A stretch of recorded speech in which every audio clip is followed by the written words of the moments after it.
Eto, real talk. Nung nag-apply ka pa lang papunta dito sa ibang bansa, ang tawag doon, pangarap.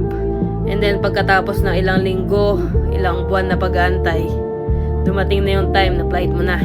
Flight mo na papunta dito sa bansang pinapangarap mo. At ang tawag naman doon, dream come true. At nung nakarating ka naman na sa employer mo, kalbaryo ang sinapit mo. Kalbaryo kasi hindi ka sinwerte sa kasama o sa amo. At ang kapalit ng salapi na kinikita mo sa araw-araw ay masasakit na salita at mabibigat na trabaho. At ang tawag naman doon ay sakripisyo. Kaya kabayan, kung uuwi ka ng walang pera na dala at pasalubong ay okay lang yan. Okay lang yan kabayan, dahil wala naman silang alam kung paano mo nakayanan at nalagpasan ang mga pagsubok na naipanalo mo.